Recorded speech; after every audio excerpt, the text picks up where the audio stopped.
Good morning, જય શ્રી કૃષ્ણ, જય સ્વામિનારાયણ, જય જિનેન્દ્ર અને Sitaram. Welcome to our new blog. અને જો આજે છે સન્ડે અને સન્ડેની મોર્નિંગ અમારે આજે બહુ સરસ થઈ છે. સન્ડે મોર્નિંગમાં જો બ્રેકફાસ્ટમાં જો મસ્ત મસ્ત છે ને ગરમ ગરમ હતા ફાફડા, જલેબી, કઢી, એની જોડે આ સંભારો પણ છે અને આ તીખી ચટણી પણ છે. આ છોકરાઓની ડીશ રેડી કરું છું ને એટલે એ લોકો મરચાં અને તીખી ચટણી નથી ખાતા. અમે તો સવારમાં ગરમ ગરમ જ ખાઈ લીધા હતા અને રાહી અને શ્લોક હવે બેસે છે. તો ચલો આજ તો સન્ડેમાં ગરમ ગરમ મસ્ત ફાફડા જલેબી મળી ગયા હતા. હું તો બહુ એટલી મોટી ફાફડાની ફેન નથી, પણ કેયુને પપ્પાને શ્લોકને એ બધાને ભાવે છે. મને મમ્મીને ઓછા ભાવે, એક બે બટકા જ ખાઈએ, બાકી આ બધાને મજા આવે. જો અમારો છે ને લંચ આજે રેડી છે, બની ગયું છે. એટલે જો મસ્ત છે ને રસાવાળું બટેકાનું શાક બનાવ્યું છે અને અહીંયા છે ને રાહી માટે છે ને ભાખરી ચોળી છે, એને ચોળીને ખાવું હોય. અહીંયા છે નાયલોન ખમણ છે, તો એ વઘારવા માટે વઘાર કરી દીધું છે અને પાણી બરાબર ઉકળે એમાં ખાંડ નાખી છે. બરાબર ઉકળી જાય ને ત્યાં ખમણ નાખી દેવાના છે એમાં. અને રોટલી પણ થઈ ગઈ છે, કેરીનો રસ કાઢ્યો છે. અને અમારે ઘરે જે મહેમાન આવ્યા છે ને એ તો કાલના વિડીયોમાં તમને જોવા જ ના મળે, આજે હમણાં મળશે. એ લોકો એક્ઝામ બસ હવે પતી ગઈ હશે. એક્ઝામ આપવા જતા રહેતા સવારે વહેલા ટાઈમ હતો એનો, અને અત્યારે 12:30 પતી ગઈ છે. તો કેવી લઈને આવે છે પછી અમે બધા સાથે લંચ કરવા બેસીએ. મારું બધું લંચ તૈયાર થઈ ગયું છે. ચલો જો અમે છે ને બધા જમવા બેસી ગયા છીએ.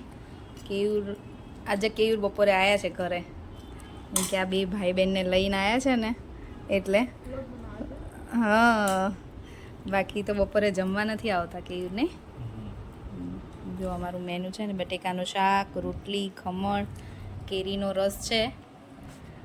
પણ હું તો નહીં ખાઉં કેરીનો રસ. જો કેરીનો રસ પછી તમે એમ કહો કેરીનો રસ અને છાશ, તો એમાં એવું છે જે કેરીનો રસ ખાય ને છાશ નથી ખાતા, અને હું રસ નથી ખાતી એટલે મારે તો છાશ જ જોઈએ.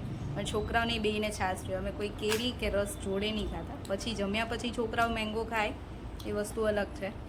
અને કેયું ને પપ્પાને બધા રસ ખાય ને તો કોઈ છાશ ના લે જોડે. ઘણાય ખાતા હોય એવું નથી. અમારે એમાંય કાઠિયાવાડી હોય ને એને તો ગમે એ વસ્તુ તમે આપો ને તો છેલ્લે છાશ પીવા તો જોઈએ જ. એવા ઘણાય હશે. ચલો હવે અમે લંચ કરી લઈએ. આજે અમારો સન્ડેનો દિવસ તો સુધરી ગયો છે. સવારે ફાફડા જલેબી અને અત્યારે જો રસ ને ખમણ ને. કેમ રાહી? હે ને રાહીને તો પાછું અમારું અલગ જ હોય. પાછું બધાથી અલગ. એને બટેકાનું શાક હોય ને તો ચોળીને ભાવે, હે ને. જો સાંજના 4 વાગ્યા છે અને હવે ચોકલેટ ટાઈમ ચાલે છે રાહીનો અને શ્લોકનો, હે ને. અને અહીંયા આજે રાહી બનાવી દીધી પઝલ. આ છે ને 300 પીસ છે. એ અમારે રાહી બેન હવે જોઈન્ટ કરશે. કેટલા ટાઈમમાં ફિનિશ કરશે રાહી? કેટલા ટાઈમમાં? રાહી અત્યારે ટીવી જોવે છે એટલે કંઈ નક્કી નહીં. કેટલા ટાઈમમાં થશે રાહી? એટલે આજે થોડીક વાર લાગશે. 20 મિનિટ્સમાં. લાસ્ટ ટાઈમ 20 મિનિટમાં કર્યું હતું છેલ્લે. 2-3 વખત બનાવે પછી સ્પીડ આવી જાય નહીં. અને જો અમારા મહેમાન આવ્યા હતા ને એમને જવાનો ટાઈમ થઈ ગયો છે. એમને અત્યારની બસ છે.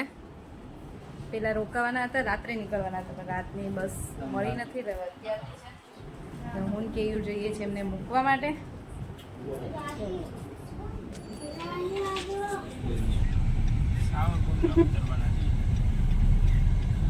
આસ્ટોડિયા દરવાજા પહોંચી ગયા અમે લોકો. ગીતા મંદિર 12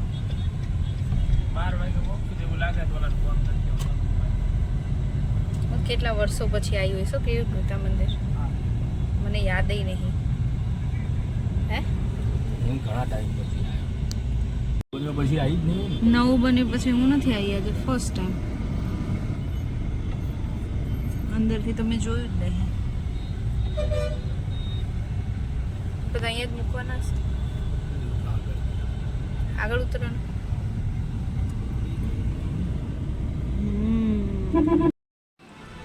ચલો વાગ્યા છે 8:30. આવી ગયા છીએ ઘરે અને જો કાલની ભાજી હતી ને એ ગરમ કરવા મૂકી છે. આજનું ડિનર અમારું એ જ છે. 8:30 થઈ ગયા છે. બીજું કંઈ બનાવવાનું નહોતું. ભાજી પાવ જ અમારે તો ખાવા હતા. મેં કાલે જ વધારે બનાવી હતી.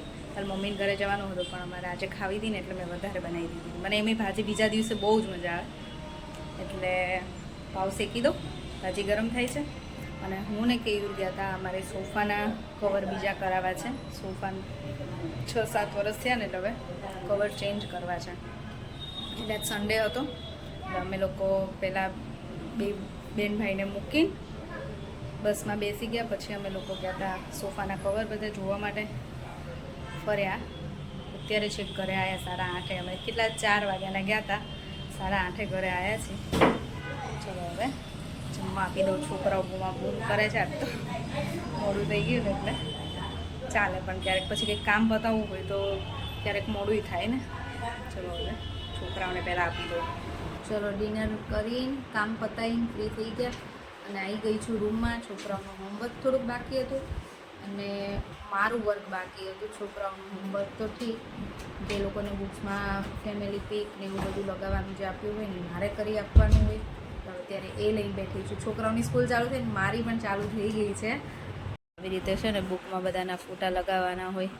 Grandfather, grandmother, father, mother, sibling. એટલે શ્લોક કહે છે કે મારે અંકલ ને આંટી તો નથી. મેં કીધું એની જગ્યાએ ફિયાનું આપ્યું હોત તો આપણે ફિયાના ફોટા લગાવે. કેમ શ્લોક? કોણ કોણ છે એમાં? અંકલ, આંટી અને કઝિન. જો શ્લોક પાસે બુક રહીને એમાં ફેમિલી ટ્રી બનાવ્યું છે. બતાવી દો શ્લોક. આગળ ફ્રન્ટ કર. હમણાં આપણે બધાના ફોટોઝ લગાવ્યા ને